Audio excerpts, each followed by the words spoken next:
Chapter 12. Efficient Action. You must use your thought as directed in previous chapters, and begin to do what you can do where you are. And you must do all that you can do where you are. You can advance only by being larger than your present place. The world is advanced only by those who more than fill their present places. If no man quite filled his present place, you can see that there must be a going backward in everything. Those who do not quite fill their present places are dead weight upon society, government, commerce, and industry. They must be carried along by others at a great expense. The progress of the world is retarded only by those who do not fill the places they are holding.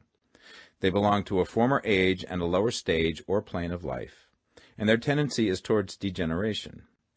No society could advance if every man was smaller than his place. Social evolution is guided by the law of physical and mental evolution. In the animal world, evolution is caused by excess of life. When an organism has more life than can be expressed in the function of its own plane, it develops the organs of a higher plane, and a new species is originated. There never would have been new species had there not been organisms which more than filled their places. The law is exactly the same for you.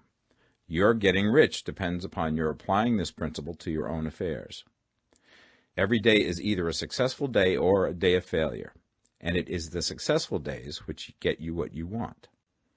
If every day is a failure, you can never get rich, while if every day is a success, you cannot fail to get rich.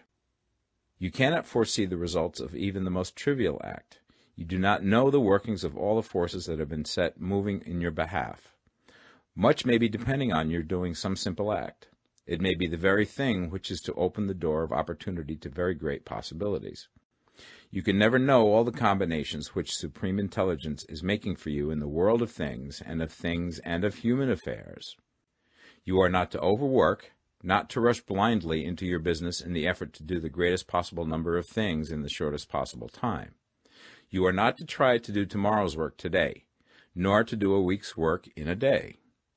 It is really not the number of things you do, but the efficiency of each separate action that counts. Every act is, in itself, either effective or inefficient. Every inefficient act is a failure, and if you spend your life in doing inefficient acts, your whole life will be a failure. The more things you do, the worse for you if all your acts are inefficient ones. On the other hand, every efficient act is a success in itself, and if every act of your life is an efficient one, your whole life must be a success. The cause of failure is doing too many things in an inefficient manner, and not doing enough things in an efficient manner. You will see that it is a self-evident proposition that if you do not do any inefficient acts, and if you do a sufficient number of efficient acts, you will become rich. If, now, it is possible for you to make each act an efficient one, you see again that the getting of riches is reduced to an exact science, like mathematics. The matter turns, then, on the questions whether you can make each separate act a success in itself, and this you certainly can do. You can make each act a success because all power is working with you, and all power cannot fail. Power is at your service, and to make each act efficient, you have only to put power into it. Every action is either strong or weak, and when every one is strong, you are acting in the certain way which will make you rich. Every act can be made strong and efficient by holding your vision while you are doing it, and putting the whole power of your faith and purpose into it. It is at this point that the people fail who separate mental power from personal action. They use the power of the mind in one place and at one time, and they act in another place at another time. So their acts are not successful in themselves. Too many of them are inefficient. But if all power goes into every act, no matter how commonplace, every act will be a success in itself.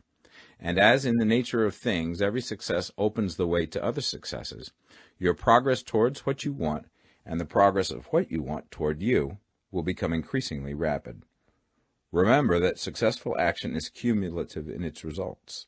Since the desire for more life is inherent in all things, when a man begins to move towards larger life, more things attach themselves to him, and the influence of his desire is multiplied. Do, every day, all that you can do that day, and do each act in an efficient manner.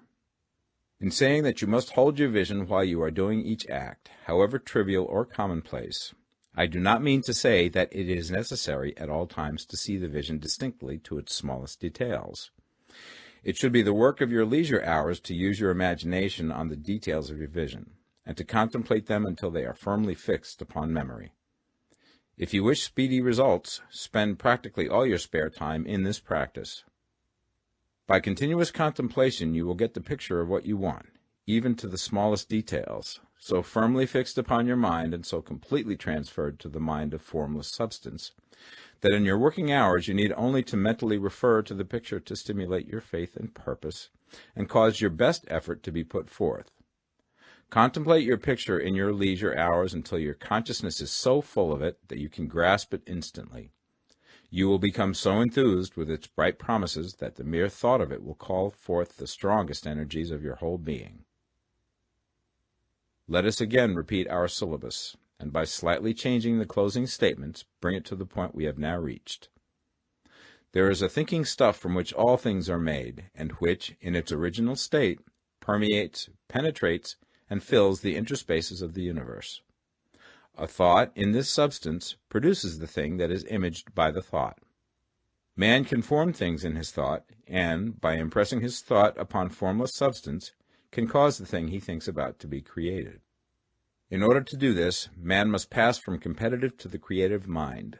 He must form a clear mental picture of the thing he wants, and do, with faith and purpose, all that can be done each day, doing each separate thing in an efficient manner.